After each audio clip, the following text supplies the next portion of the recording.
Hi, folks, and welcome back to the Funky Brain Podcast. My name is Dennis, and this is my Funky Brain. But our guest today is a licensed marriage and family therapist and a certified sex addiction therapist, very intelligent, well-informed professional who helps couples and individuals struggling in relationships and, of course, with other addictions as well, such as porn, alcohol, and drugs, as well as helping those struggling with anxiety and depression.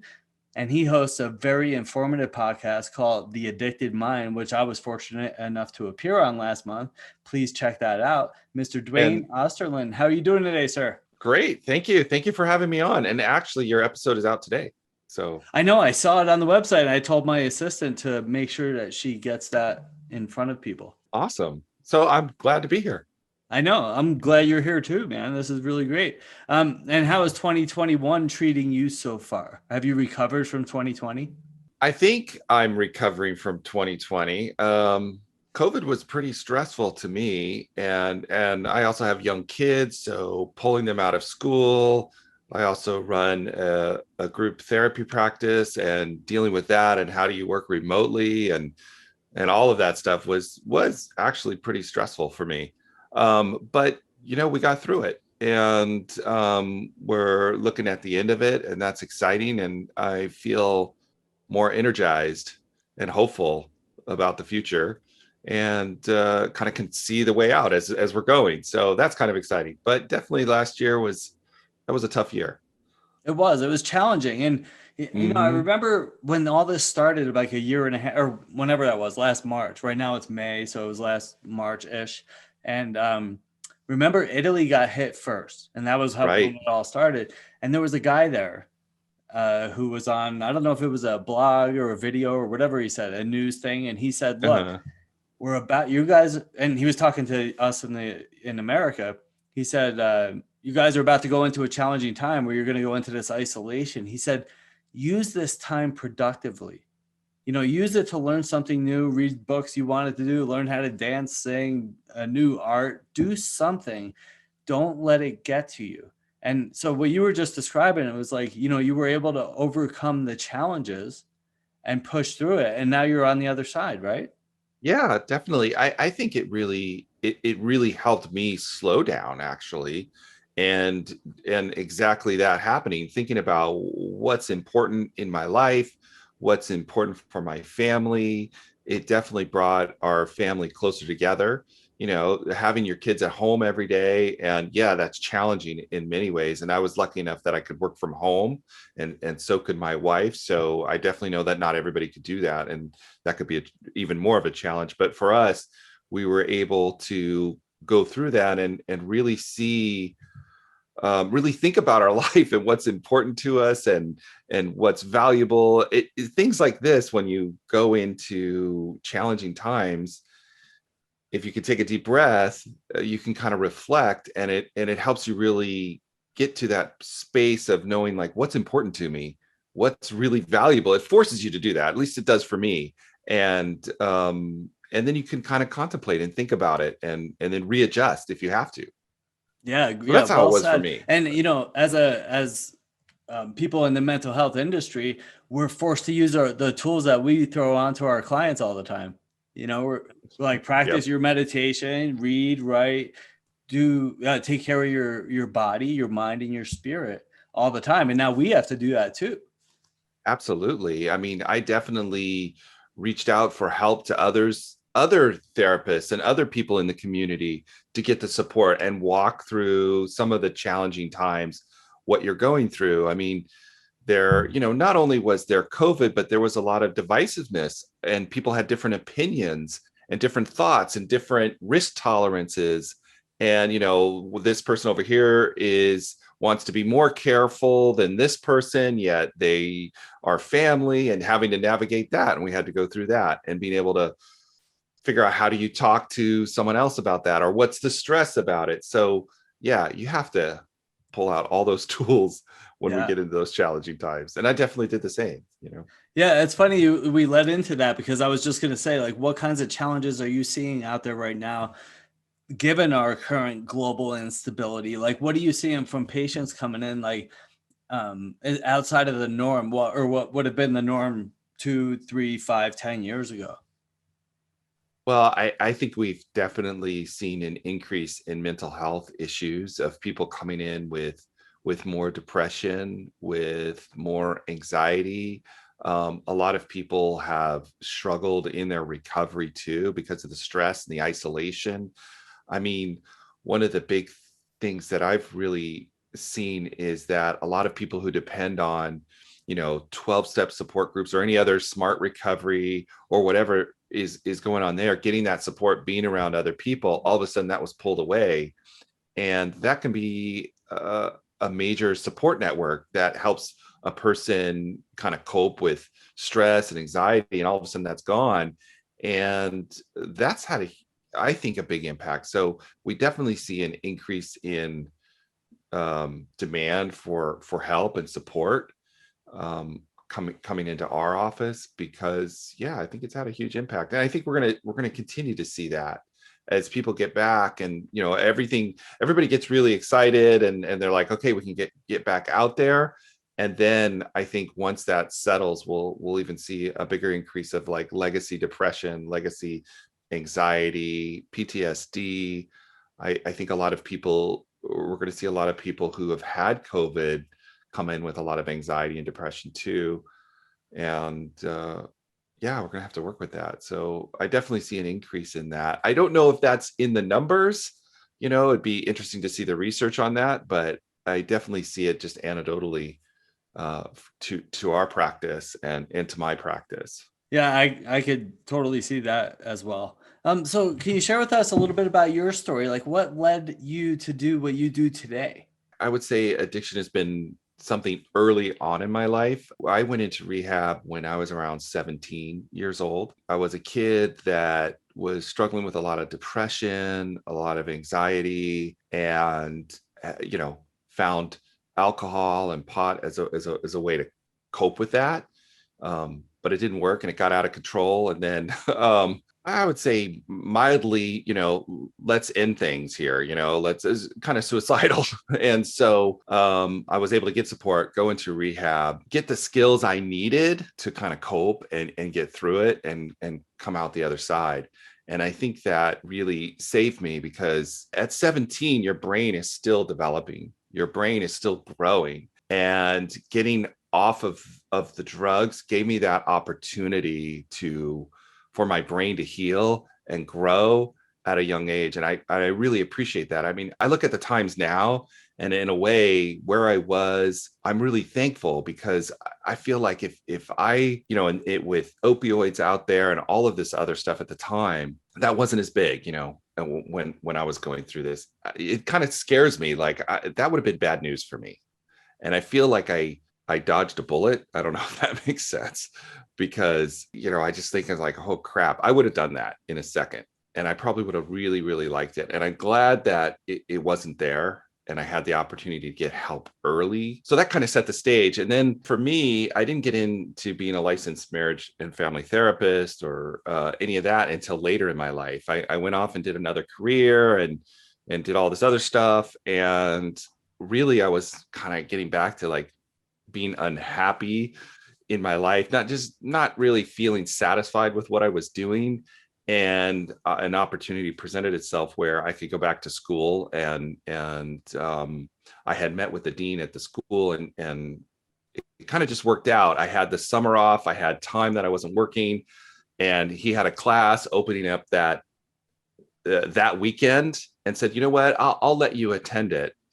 I don't know, maybe he was a really great guy. His name was Vince, and he was a really just cool professor. And he said, just come. And I'm like, all right, I'll do it. And I fell in love with it. It was like I wanted to understand my own brain, my own why I thought the way I thought. When I look back now, that's the reason I really wanted it. I wanted to understand me and how I was the way I was. And this was the avenue to do that. And so I went to school and started going back to school, and I just really fell in love with it, and slowly had to let the other profession go, the other career go, and move into this. And then really all of my history going to rehab early on in my life, my own trauma, my own stuff played into that and became part of that. And I was able to incorporate those experiences into the work I do now. And it just became valuable. And I love it. I love helping people. I love understanding the brain. It's so amazing how we work and how like you said, our funky brain works, because sometimes it's just so like, this does not make sense. What the hell am I doing? And to understand maybe the reasons behind it, and then to ultimately, I think, alleviate suffering, right? Alleviate my own suffering, alleviate the suffering of others, especially when there's ways out, and we kind of know some of the ways out, right? You can get the help, you can get the support. There are things you can do. You know, we know more about the brain now than we ever have, and that information is growing exponentially. It's crazy. It's an exciting time to be in the mental health space, I think. Yeah, well said. You know, and one of the things I want people to hear, like when I hear that story, is like, no matter how far down the rabbit hole we've gone, well, you can keep going down, or Right. you can start your life over at any time. Ask for help. Like I always say, we Yeah. don't have to do this on our own, and we have to make a start somewhere. So when I hear Right. this, it's really great. It's like I can start my life over whenever I want, and it could be productive and useful. It's not over. If I would say the biggest thing that I've learned and worked on was to get over my own shame about asking for help, and like letting that shame go. I need support, and being able to ask and feeling okay about it. If anything I've done, that's been the thing that's been the most helpful to me. I feel much more comfortable when I'm struggling to just reach out to somebody who knows how to do it and just ask them or get their feedback. If I'm struggling with this, I go ask for the help to get it and get the support. I also think that there's some stuff you can only do with another human being reflecting back to you. I have this saying where you heal through the eyes of others, right? There's some stuff we just can't do on our own. We need another compassionate human being to reflect back to us the compassion we need for ourselves. We can do some of it ourselves, but there's these pieces that we just need another human being to see us and look at us and help us, move to that next step. Yeah, well said. And I think that we were taught, especially as men, right? Oh Asking yeah. for help is a sign of weakness, but it's not a sign of weakness. It's a sign of Mm-mm. strength. It's a sign of humbleness or humility, saying, you know what, I don't know how to do this. Can you show me so I don't spend the next 5 or 10 years banging my head against the wall Yeah, and trying to figure it exactly. out by myself? Maybe you could show me and I can avoid that 5 or 10 years and fix it in like an hour. Absolutely. I was listening to another podcast. I can't remember the name of it off the top of my head, but they were talking about American male loneliness, and how as men, a lot of times we're raised to never reach out and never make connections with other people, because if you're emotional, you're weak, you're, whatever they say, you just don't do it. It's bad to do. You just be stoic, you suck it up and you be stoic, right? And you just like hold it all in, and that's the model. I mean, we got it from movies and everything like that, but the later result is these men who are now in their later 50s and 60s having no deep friendships, no deep connections where they can connect, and they just feel isolated and alone. One of the things that I see profound in my work is I do a lot of support groups for men, a lot of men that are struggling with addiction or whatever it is. It's amazing how these men, in some ways, this is the most intimate they've ever been in their life together. And it becomes incredibly supportive for them to be able to talk with other men about their struggles, their fears, their anxieties, their relationships, all of that stuff, and get honest feedback, but also compassionate feedback, meant in kindness and care. They needed that safe environment to begin to do that. And it's amazing to watch. It really is. I love it. One of the memes that I find funny and accurate over the last few years, we see all these memes out there, but one of them I like is like, the older I get, the more I realize that nobody really knows what's going on. Like Yeah. we're all just kind of winging it throughout the day. And Yeah. what you were just talking about is like, a lot of us, and well, a lot of men, but a lot of us in general, I think we look at the other person, the other guy, the other woman, the other family, and like the grass is greener kind of thing. Oh, they must Yeah. know something I don't know, and Yeah. sometimes they do, but it's like we think that everybody else has it figured out. And once we sit in a support group like that or reach out for help, and we realize it's like, oh, millions of people are struggling to figure out that exact same thing. Oh yeah. And once we can, I think that also helps us like lower the shame about it, because we make this judgment. They've got it so together. They feel so together, but you're not in their head, And I think that's one of the gifts of doing this work and being a therapist and working with people is you see that over and over again, and for yourself as a therapist, it also makes it easier to understand that. Like, we're all going through this. We're all trying to figure it out. It's like, it's confusing. It's hard. Life is strange. And But keep so, asking for help, keep yeah, trying to find a way yeah, through, and keep asking for help. And another thing I tell my clients, when we reach a point where lights start going off and they start seeing things differently, and I always remind them, it's like, we're just starting. We're not, yeah, this isn't the end. Because they're like, wow, this is great. Thanks so much for getting me to this point. And I'm like, yeah, that's great. Well, you're welcome. But this is just the beginning. When I say what we're talking about is a level of wisdom and awareness that a lot of people don't have. And with that comes, there's a couple of things. One, it's like a curse and a blessing, because we can't go back and think the old way anymore, right. where that ignorance is bliss kind of thing, where we could just go through life ignorant and not understand what's going on. And then we also need to give it away. And we also, that's Yeah, why you and I do what we do, is to help people not have to suffer for 10 or 20 years or 30 or beyond, and not have to yeah, suffer anymore at those deep levels, and hopefully pull them out. So I think it's everybody's responsibility to help somebody in some way. There's just you have to give time. I was taught, like, we have to learn to get through stuff, because a lot of the stuff that we have to go through, stuff, I'm using the technical term, stuff, a lot of life stuff that we go through is repetitive. So a lot of the hard things that we go through, whether it's like financial heartache, broken hearts, death, divorce, health problems, like those types of things tend to repeat themselves. So once we see it, we can get through it this time. And then when it comes up again, whether it's in 6 months or in 6 years or whatever, we're like, oh, well, I got through that before. I know how to get through that now, right, without using drugs or alcohol or porn or shopping or numbing out right. your feelings somehow. We learn how to get through them. Yeah, and you can get the skills to be able to do that. And so when that thing comes up again, you can see it, you can see the pattern.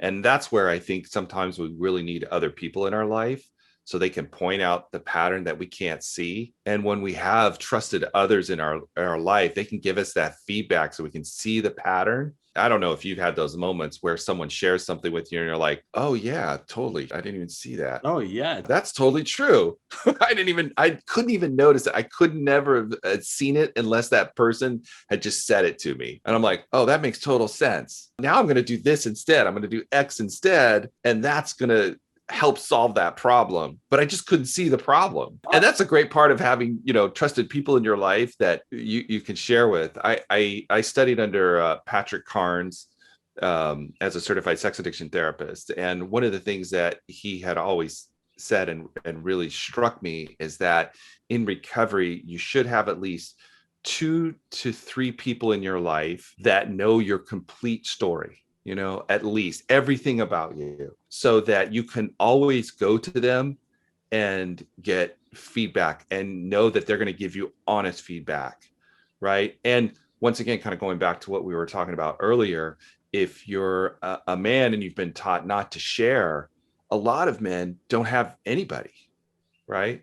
So one of the things I say is create that support network. Find those people in your life that know your whole story, and work to have that in your life. If you were to set a goal for yourself, that would be one of them. And you can find those people in 12 steps. You can find them in smart recovery. You can find them in different places, and get that in your life and make that a priority, that you connect with those people, maybe on a weekly basis. Those people have to earn your trust. You know, you don't just do it with anybody. You find those people that deserve it. And then you do that mutually with each other. And you create strong support network that helps you walk through life, because life is challenging. Good people in there can help you, and they can help you see the stuff you can't see. A couple of closing questions here. So if you can go back to your 15-year-old self, what would you tell that kid?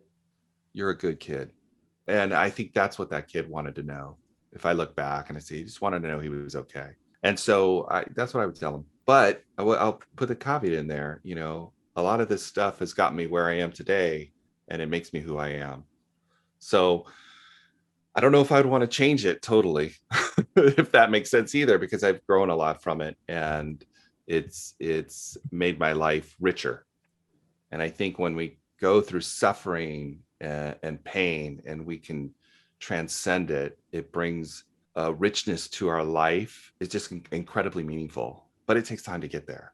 Yeah, and I think you know, the journey is part of the goodness of it all. There was like this big panel discussion I was having with other people in the field, and I said something like, you know, I wish I could just get shit without having to suffer at rock bottom levels for years before getting that. And this woman piped up and she was like, you know what? I don't think I would want that. I think the pain is part of the ride. It's part of the journey that gets us here.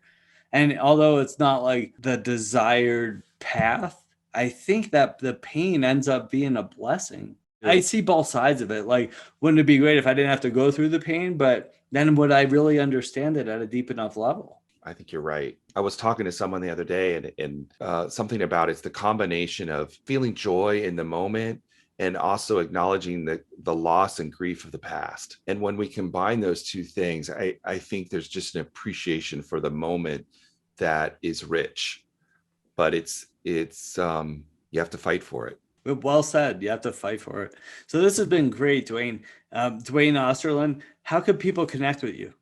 Yeah, they can find me at theaddictedmind.com. That's my podcast that I do. And that's probably just the best way to get in touch with me. Yeah. You work for Novus. Novus Mindful Life Institute is the group practice that I founded. And we also have therapists there that help people through addiction, help people through depression, anxiety, do EMDR work and trauma work, and help people through some of this pain to get to the other side, to get to that space. Well, thanks again for sharing, for taking the time with me today. It was so nice to see you again and chat with you. I think we have great talks, and I love that. It's awesome to be able to connect with you. Well, thanks again. And thanks everybody for tuning into the Funky Brain podcast, and have a beautiful day today. I'll talk to you soon. Thanks, Dennis. So I've been asked recently, why would I need a life coach, and how can a coach help me? Well, I've spent the last 15 years helping people overcome their challenges and propel themselves forward in life. And I work with people worldwide via Zoom, and currently have clients in New Zealand, England, Australia, and of course, scattered throughout the US here. So how come some people seem to be able to think of great ideas and just get them done at a high level, and some people just get stuck? Well, we need consistency in our lives to specifically define our goals and create specific action steps to get them done on a daily basis. And then execution is key. We can design all the beautiful plans we want, but without proper execution, most plans live a very short life. And then finally, and the most important piece of the puzzle to unlock all that success afterwards, is accountability. All the most successful people in the world have coaches, mentors, and accountability partners. Oprah, Richard Branson, Elon Musk. Nobody reaches high levels of success on their own. In most cases, they have teams of people to run their ideas by. It takes more than just a good idea to reach your goals and dreams. It takes hard work, effort, commitment, and dedication. And of course, somebody to hold your feet to the fire to make sure these things get done at a high level. And that's what I do. I help people reach their goals at a high level. I am a high performance coach. And when I say that, I don't just mean money. I mean kicking your addictions and mastering your life, improving your relationships, reaching your financial goals, crushing your health and fitness goals. So reach out today for a free session to start radically changing every area of your life. Don't wait till tomorrow or when it seems like the perfect time. Now is the perfect time to start achieving all your goals and dreams and to radically change your life forever. I'll talk to you soon. Have a beautiful day.